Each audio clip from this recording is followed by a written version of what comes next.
Hello बच्चों, आज का ये जो वीडियो है वो आपको बोर्ड पे दिखाई पड़ रहा है। किस टॉपिक के ऊपर है? Concave mirror. इस कॉनकेव मिरर में जिस टॉपिक की मैं आज बात करूंगा, इसमें इमेज फॉर्मेशन, कॉनकेव मिरर में इमेज फॉर्मेशन को हम सीखेंगे। अक्सर बच्चों को ये प्रॉब्लम होता है कि कॉनकेव मिरर में ऑब्जेक्ट को कहाँ रखेंगे तो इमेज कहाँ बनेगा, वो लार्जर बनेगा ऑब्जेक्ट से या स्मॉलर बनेगा, बहुत लार्जर बनेगा मतलब हाईली मैग्नीफाइंग बनेगा या मैग्नीफाइंग बनेगा, डिमनिश बनेगा या हाईली डिमनिश बनेगा या same size of the object होगा। ठीक है ना। आज के इस वीडियो लेक्चर को देखने के बाद आपको इसमें कोई कन्फ्यूज़न नहीं होगा और बहुत कॉन्फिडेंटली आप कॉनकेव मिरर में इमेज के फॉर्मेशन को विदाउट डायग्राम बता पाओगे कि बहुत कॉन्फिडेंस के साथ कि ऑब्जेक्ट को यहाँ रखेंगे तो इमेज कहाँ बनेगा। सही है ना। तो चलिए स्टार्ट करते हैं। सबसे पहले मैं एक प्रिंसिपल एक्सिस आपको ड्रॉ कर देता हूँ। मैं ये मान के चल रहा हूँ कि आपको पता है कि प्रिंसिपल एक्सिस क्या होता है। ठीक है ना। और ये कॉनकेव मिरर मैंने बना दिया आपके सामने, अभी पूरा कंप्लीट नहीं हुआ है। अब कॉनकेव मिरर कहेंगे इसको, क्योंकि इसका रिफ्लेक्टिंग सरफेस इनवर्ड होता है। ठीक है ना। और मैं इसका नाम देता हूँ एम डैश। प्रिंसिपल एक्सिस जहाँ कट कर रहा है सेंटर, उसको हम क्या कह रहे हैं? पोल। एक डिस्टेंस में ले रहा हूँ, उसको मैं कह रहा हूँ फोकस, और उससे कुछ डिस्टेंस ले रहा हूँ सेंटर ऑफ कर्वेचर। मैं अभी इनके रिलेशंस की बात नहीं कर रहा, मैं ये मान के चल रहा हूँ कि आप जानते हो। मैं तो बस कॉनकेव मिरर में इमेज फॉर्मेशन है ना, इमेज फॉर्मेशन की बात हो रही है। ठीक है। तो चलिए स्टार्ट करते हैं। तो चलिए यहाँ पे कुछ पोजीशंस मैं मेंशन कर रहा हूँ, उसको देखिए। मैंने एक नंबरिंग की है 1, मैं नंबरिंग कर रहा हूँ 2, मैं नंबरिंग कर रहा हूँ 3, मैंने नंबरिंग किया 4, मैंने नंबरिंग किया 5 और मैंने नंबरिंग किया 6। ठीक है। अब एक बात समझ लेना, ये जो नंबरिंग 1 है ना, ये ऑब्जेक्ट के पोजीशन को, यानी जितने भी ये मैंने नंबर दिए हैं, ये क्या है? कॉनकेव मिरर में ऑब्जेक्ट के पोजीशंस हैं। क्या है? कॉनकेव मिरर में ऑब्जेक्ट के पोजीशंस हैं। ठीक है। नंबर 1 लिखा है ना, ये कौन सा पोजीशन होगा? फोकस और पोल के बीच में जो डिस्टेंस है ना, फोकस और पोल के बीच में जो डिस्टेंस है उसको हम कहेंगे 1। ठीक है। यानी ऑब्जेक्ट फोकस पे नहीं होगा, ऑब्जेक्ट पोल पे नहीं होगा, कहीं भी होगा 1। ठीक है ना। उसी तरह अगर ऑब्जेक्ट फोकस पे है तो उसके लिए मैंने नंबरिंग क्या दी है? 2। यानी 2 किसको रिप्रेजेंट करता है? कि ऑब्जेक्ट की एफ के बारे में बताता है कि एफ पे। 3 क्या बोल, कहीं भी होगा सी एफ के बीच में, कहीं भी, इस पे कहीं भी हो सकता है, बस एफ पे नहीं होगा और सी पे नहीं होगा, सेंटर ऑफ कर्वेचर पर नहीं होगा। 5 क्या कह रहा है? कि बियॉन्ड द सी होगा, इधर कहीं भी होगा। और ये क्या बता रहा है? इन्फिनिटी। ठीक है। अब बहुत ध्यान से समझिएगा ये, और यही 6 पोजीशन पढ़ना है आपको, जो इमेज फॉर्मेशन फोकस और पोल के बीच में, फोकस पे, सेंटर ऑफ कर्वेचर और फोकस के मिडिल, या beyond the centre of curvature, और एट इन्फिनिटी ही पढ़ना है आपको कॉनकेव मिरर में इमेज फॉर्मेशन क्लास 10th में। ठीक है। और ये वीडियो स्पेशली क्लास 10th के लिए है। ठीक है। अब देखिए मैं कुछ लिखना चाह रहा हूँ, मैं यहाँ पे बहुत ध्यान से देखिएगा। मैंने लिखा नंबर 1, मैंने लिखा नंबर 2, मैंने लिखा नंबर 3, मैंने लिखा नंबर 4। नंबर 4 को रिपीट कर रहा हूँ, फिर नंबर 5 लिख रहा हूँ, फिर नंबर 6 लिख रहा हूँ और क्रॉस कर दे रहा हूँ। ठीक है ना। अब दोनों तरफ एरो दे दीजिए, दोनों तरफ मैंने एरो दिया। ठीक है ना। देख लीजिए कौन सा ऐसा नंबर है जिसकी पेयरिंग नहीं हुई है? 1 ऐसा नंबर जिसकी पेयरिंग नहीं हुई है। तो अब एक बात का ध्यान रखो, जिस नंबर की पेयरिंग नहीं होगी वो वहाँ वो पोजीशन ऑब्जेक्ट का, ये एक्चुअली ऑब्जेक्ट के, अभी मैं आप ये मान के चलिए ये सारे ऑब्जेक्ट के पोजीशंस है, अभी जितने भी लिखे हैं ना मैंने, ये सारे ऑब्जेक्ट के पोजीशंस हैं। ठीक है। मैं ये बोल रहा हूँ कि जिस नंबर का पेयर नहीं बन पा रहा है वहाँ आप लिख दो वर्चुअल इमेज, वर्चुअल इमेज। और जिन नंबर्स का पेयर बन जा रहा है, जिन नंबर का पेयर बन जा रहा है वहाँ आप रख दो real number, sorry real image. ठीक है। करेक्ट कर लीजिएगा, रियल इमेज। ठीक है ना। तो अब समझना, कॉनकेव मिरर में इमेज फॉर्मेशन आपको इन्हीं 6 पोजीशन पे पढ़ना है। ठीक है। 1 2 3 4 5 6, इसमें से आपको पता है कि 5 टाइम, 5 बार 5 ऐसे पोजीशन है, 5 ऐसे पोजीशन है जहाँ पे रियल इमेज बनेगा और एक ऐसा पोजीशन है जहाँ पे वर्चुअल इमेज बनेगा, ठीक है ना। वो पोजीशन कौन सा है, अगर अब यहाँ पे, ठीक है। अभी मैं ये जो मैंने ड्रॉ किया है ना, इसको आपको अच्छे से एक्सप्लेन कर देता हूँ और फिर हम बात करेंगे।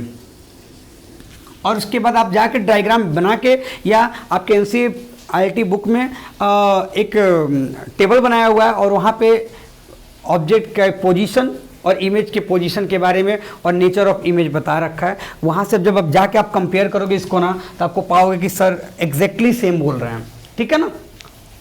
तो अब समझिएगा मेरी बातों को। यहाँ देख लीजिए, यहाँ लिखा है 1, यहाँ लिखा है 2, यहाँ 3, यहाँ 4। ये तो कंफर्म हो गया ना कि कौन से पोजीशन पे ऑब्जेक्ट को रख देंगे तो इमेज कहाँ बनेगा।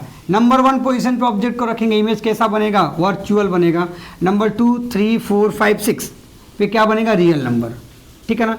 आप अगर ऑब्जेक्ट को 2 पे रख लो, 3 पे रख लो, 4 पे रख लो, 5 पे रख लो, 6 पे रख लो, क्या बनेगा, रियल इमेज बनेगा। अब बात हुई कि नंबर 1 का मतलब क्या, तो फोकस और पोल के बीच का जो डिस्टेंस है, यानी फोकस की बात नहीं हो रही है, पोल की बात नहीं हो रही है, इनके बीच के डिस्टेंस की बात हो रही है, उसी को मैंने क्या दिया है, नंबर 1 पोजीशन दिया है। उसी तरह एट फोकस, फोकस अगर मैंने ऑब्जेक्ट को फोकस रख दिया तो उस पोजीशन को मैं क्या कह रहा हूँ, 2।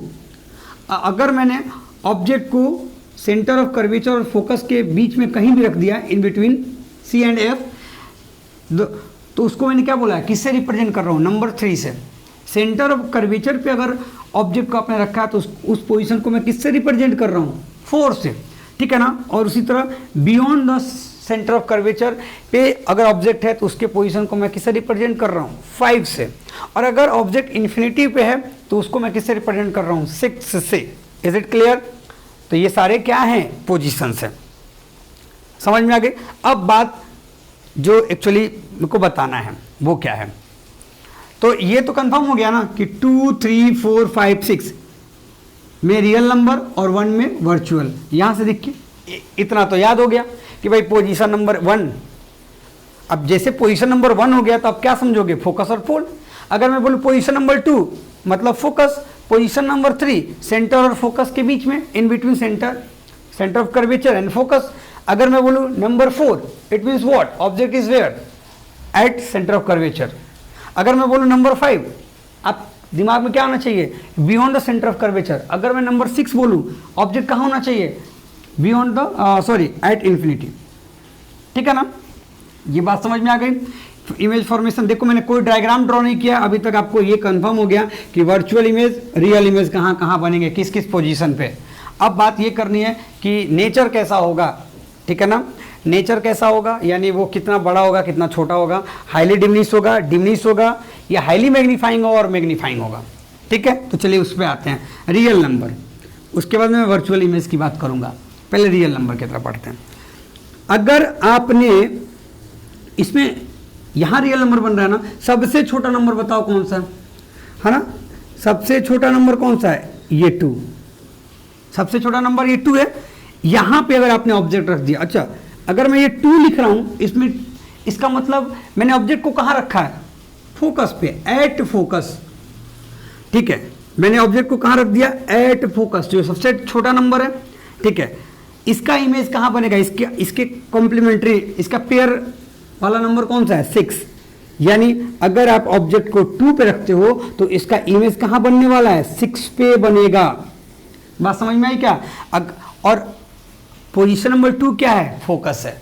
अगर आप ऑब्जेक्ट को फोकस पे रखते हो तो उसका इमेज कहाँ बनेगा, 6 पे। 6 को क्या कहते हैं, इन्फिनिटी। यानी अगर आपने ऑब्जेक्ट को फोकस पे रखा तो उसका इमेज इन्फिनिटी पे बनेगा, जो यहां से समझ में आ गया, ठीक है। अब आगे बात करते हैं। वैसे ही अगर इसी पैटर्न को अगर यहां मैं करूं तो अगर ऑब्जेक्ट को मैंने 3 पे रखा है, ऑब्जेक्ट को प्लेस किया है 3 पे, 3 क्या है बाबू, कहीं भी है सेंटर ऑफ फोकस के बीच में, सेंटर ऑफ कर्वेचर और फोकस के बीच में कोई भी पोजीशन क्या कहला रहा है, 3। बताओ इसका इमेज कहां बन रहा है, 5 पे। 5 का मतलब बियॉन्ड द सर्कल। समझ में आ गया क्या, आगे बढ़ो, 4 to 4, ठीक है। अगर आपने ऑब्जेक्ट को कहां रखा, 4 मतलब व्हाट, पोजीशन क्या होगा, सेंटर ऑफ कर्वेचर। इमेज कहां बनेगा, सेंटर ऑफ कर्वेचर पे, देखो 4 पे। इतनी बात तो क्लियर हो गई। यानी आप ये बात तो समझ गए कि ऑब्जेक्ट को कहाँ रखोगे तो उसका इमेज किस नंबर पे बनेगा और उस नंबर की उस नंबर को आप क्या बोलते हो ये आप समझ गए हो। क्लियर है? आगे बढ़ते हैं। अब समझना, अब बात ये हो गई, मैंने क्या क्या बता दिया वो समझ लो। मैंने पहले ये बता दिया कि वर्चुअल इमेज कहाँ बनेंगे, रियल इमेज कहाँ बनेंगे। मैंने साथ में ये बता दिया कि आप ऑब्जेक्ट को किस पोजीशन पे रखोगे तो उसका इमेज किस पोजीशन पे बनेगा, वो बता दिया। अब बारी है क्या चीज़ कि मैग्नीफाइंग होगा कि डिमनीस होगा कि हाईली मैग्नीफाइंग होगा या same size of the object होगा। रियल इमेज और ऑब्जेक्ट में अगर रिलेशन देखें तो चलिए अब बात करते हैं। हमको 1 की तो बात करनी नहीं है, रियल इमेज की बात हो रही है। तो 2, इनमें सबसे छोटा नंबर कौन सा है? 2, ठीक है। और अगर मैंने वहां पे ऑब्जेक्ट को रख दिया है, सुनना ध्यान से, सबसे छोटा नंबर कौन सा है? 2, मैंने ऑब्जेक्ट को वहां रख दिया, इमेज कहां बनना चाहिए? 6 बनेगा ना, 6 पे बनेगा। और इनमें सबसे बड़ा नंबर कौन सा है? 6। तो इसका मतलब ये हुआ, मैं जो यहां से समझाना चाह रहा हूं कि अगर आपने ऑब्जेक्ट को 2 पे रख दिया है ना तो इसका इमेज बहुत बड़ा बनेगा 6 पे, जो यहां से भी समझ में आ रहा है। अगर यहां देखोगे तो 3 टाइम है, 2 3 या 6 होता है, 3 टाइम, यानी हाईली मैग्नीफाइंग। ठीक है ना, कि अगर आपने ऑब्जेक्ट को 2 पे रखा तो इसका इमेज कहां बनेगा? 6 पे। और 6 इनमें सबसे बड़ा नंबर है तो यहां पे क्या बनेगा? Highly magnifying. ठीक है, हाईली मैग्नीफाइंग। अगर आपसे कोई क्वेश्चन पूछ ले कि बताओ हम ऑब्जेक्ट को कॉन्केव मिरर में कहां पे रखे, किस पोजीशन पे रखे कि आपको हाईली मैग्नीफाइंग इमेज मिले, तो पोजीशन क्या होगा? 2 का मतलब व्हाट? फोकस। ठीक है, समझ में आ गई बात? उसी तरह देख लो पोजीशन। अब आगे बढ़ते हैं 3 पे। मैंने ऑब्जेक्ट को कहां रख दिया है? 3 पे, तो इमेज कहां बनेगा? 5 पे। ये सेकंड हाईएस्ट नंबर है, यानी अगर मैं इसको हाईली मैग्नीफाइंग कह रहा हूं, ये सबसे बड़ा नंबर है ना, अगर इस नंबर को मैं हाईली मैग्नीफाइंग कह रहा हूं तो इस नंबर को क्या कहूंगा? मैग्नीफाइंग, बड़ा बनेगा। ठीक है ना, 3 और 5 में बड़ा है, डबल तो नहीं है ना, ठीक है ना। तो मैं इसको हाईली मैग्नीफाइंग कहूंगा तो इसको क्या कहूंगा? मैग्नीफाइंग। तो अगर आपसे क्वेश्चन ये पूछ लिया जाए कि कॉन्केव मिरर में किस पोजीशन पे आप ऑब्जेक्ट को रखोगे ताकि उसका जो इमेज मिले वो मैग्नीफाइंग मिले, तो वो पोजीशन क्या होगा? 3 मतलब what? In between centre and focus, centre of curvature and focus, you get the image at 5। ठीक है ना, और क्या होगा वो? Magnifying, not a highly magnifying, magnifying. Clear हो गया? तो यहां पे अगर इमेज बनता है तो हाईली मैग्नीफाइंग, यहां बनता है तो मैग्नीफाइंग। सबसे बड़ा नंबर हाईली मैग्नीफाइंग, उससे छोटा नंबर मैग्नीफाइंग। और उसके बाद की कहानी तो आपको दिख रही है यहां पे कि अगर ऑब्जेक्ट को मैंने 4 पे रख दिया तो इमेज कहां बनेगा? 4 पे ही। इसका मतलब क्या? जितना बड़ा ऑब्जेक्ट है उतना ही बड़ा उसका इमेज बना। तो अब आपको 3 चीजें पता चल गई, हाईली मैग्नीफाइंग, मैग्नीफाइंग और same size of the object, image का नेचर है ये। तो अब 3 बातें पहले सीख लो वापस से। अगर मैं आपसे ये बोलूं कि आप ऑब्जेक्ट को कहां रखोगे कि उसका इमेज जो हो ना सेम साइज बन जाए, तो कहां रखेंगे?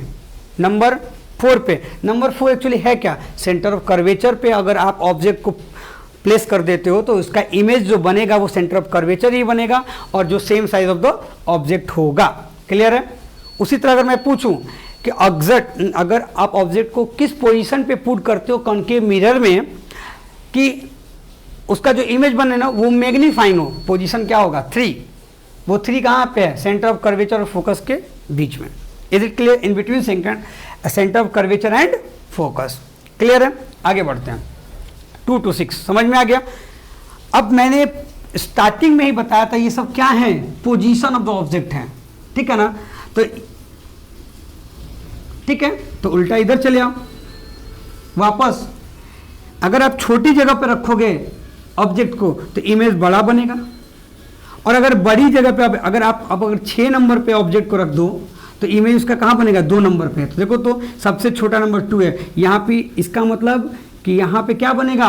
हाईली डिमिनिश, डिमिनिश नहीं हाईली। देखो ऑब्जेक्ट कितना बड़ा है, 6 नंबर है और उसका इमेज कैसा है? 2।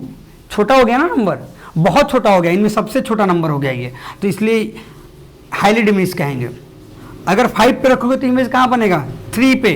4 पे रखोगे तो 4 पे। तो अब आप इस लेवल पे पहुंच चुके हो कि अब आपको कॉन्केव मिरर में कहां पे हाईली डिमिनिश बनेगा, डिमिनिश बनेगा, मैग्नीफाइंग बनेगा, हाईली मैग्नीफाइंग बनेगा। अभी तक कंफ्यूजन रहता था आपको, ठीक है ना। क्वेश्चन देखो, मैंने एक भी डायग्राम ड्रॉ नहीं किया है ना, बस नंबर के हेल्प से मैंने आपको सिखा दिया है। और नंबर आप कभी भूलते नहीं हो, 1 2 3 4 4 5 6 और उसके बाद क्रॉस। अब एक बात समझ लीजिएगा, कॉन्केव मिरर में एक ही बार वर्चुअल इमेज बनता है। वो कौन सा पोजीशन है? इतने सारे पोजीशन में एक ही पोजीशन है जो कॉन्केव मिरर, ठीक है ना। और मिरर में जो इमेज बनता है बिहाइंड द मिरर बनता है, फ्रंट ऑफ द मिरर नहीं बनता है ना। तो इमेज कहाँ बनेगा? इधर बनेगा, बिहाइंड द मिरर हो गया, ठीक है। और एक बात का ध्यान रखिए कि कॉन्केव मिरर में जो इमेज फॉर्मेशन होता है, वर्चुअल इमेज होता है, वो हमेशा लार्जर देन ऑब्जेक्ट होगा, ठीक है। कॉन्केव मिरर में एक ही बार इमेज वर्चुअल बन रहा है, वो कौन सा पोजीशन है? 1 in between focus and pole. और वो भी क्या होगा? ऑब्जेक्ट से बड़ा बनेगा। यानी एक बात आप देख लिया ना, आपने क्या देखा वो यहां से समझ लो। एक बात और आपने क्या देखा कि कॉन्केव मिरर ऐसा मिरर है जिसके पास वर्चुअल इमेज भी बनता है, ठीक है ना, और क्या बनता है? रियल इमेज भी बनता है। वर्चुअल इमेज जो बनेगा हमेशा लार्जर बनेगा, है ना, जबकि रियल इमेज कैसा बनेगा? लार्जर भी बनेगा, स्मॉलर भी बनेगा, है ना। लार्जर भी क्या बनेगा? लार्जर भी बनेगा, स्मॉलर भी बनेगा, और क्या बनेगा? सेम साइज बनेगा, सेम साइज बनेगा। ये यहां से देख के समझ में आ गया। एक बार मैंने आपको क्या बताया उसको रिपीट कर दे रहा हूं। पहली बार जो मैंने बताया उसमें आपको पोजीशन बताया 1 2 3 4 5। उसके बाद मैंने क्या बोला कि आप नंबरिंग लिखो 1 2 3 4 4 5 6 6 के बाद नंबर खत्म हो गया, कैंसिल कर दो। जिस नंबर की पेयरिंग नहीं हो पाई है उसको अलग करो और उसके आगे वर्चुअल इमेज लिख दो। बाकी जिन नंबरिंग की पेयरिंग हुई है उसके आगे रियल नंबर लिख दो। ये वो पोजीशन है जहाँ जिनका पेयर हुआ है ना, उस पोजीशन पे रियल नंबर बनता है, रियल इमेज बनता है। और जिसकी पेयरिंग नहीं हुई है वहाँ पे वर्चुअल इमेज बनता है। अगर छोटे पोजीशन पे, छोटे नंबर पे अपने ऑब्जेक्ट पे रखा तो उसका इमेज बड़े नंबर पे बनता है, और जितना बड़ा नंबर होगा वो उतना ही हाईली मैग्नीफाइन होगा। तो अगर मैग्नीफाइन की बात हो तो ऑब्जेक्ट को 2 पे रखेंगे, मैग्नीफाइन की बात हो तो ऑब्जेक्ट को 3 पे रखेंगे, सेम साइज की बात हो तो ऑब्जेक्ट को 4 पे रखेंगे। ठीक सिमिलरली अगर आपको हाईली डिमिनिश ऑब्जेक्ट इमेज चाहिए तो ऑब्जेक्ट को 6 पे रख दो, डिमिनिश चाहिए तो ऑब्जेक्ट को 5 पे रख दो, और अगर सेम साइज चाहिए तो 4 पे रख दो। Is it clear? Concave mirror में एक ही बार वर्चुअल इमेज बनता है, वो भी लार्जर देन ऑब्जेक्ट बनता है, वो भी लार्जर देन ऑब्जेक्ट बनता है। जो मैंने यहाँ बताया, कॉन्केव मिरर में दोनों तरह के इमेज बनते हैं, 2 टाइप्स ऑफ इमेज, वर्चुअल और रियल। जो वर्चुअल इमेज बनेगा वो हमेशा लार्जर देन ऑब्जेक्ट होगा, जबकि रियल इमेज लार्जर भी हो सकता है ऑब्जेक्ट से, स्मॉलर भी हो सकता है ऑब्जेक्ट से, और सेम साइज भी हो सकता है ऑब्जेक्ट से। इस बात को आप ध्यान रखिएगा, ठीक है। और अगर आपको ये वीडियो कैसा लगा और अगर आपको बातें समझ में आई हैं तो कमेंट्स में बताइएगा कि सर कहाँ पे प्रॉब्लम है। अगर इस पे वीडियो में कोई भी प्रॉब्लम हुआ तो आप करिए। और इसके बाद मैं जो एक छोटा सा कॉन्सेप्ट लेके और आऊँगा वो होगा मैग्नीफाइंग के ऊपर, जिसमें बच्चों को अक्सर प्रॉब्लम होती है, ठीक है। तो एंजॉय करिए इस वीडियो को, और अगर समझ में आया हो तो शेयर ज़रूर करिएगा। Thank you.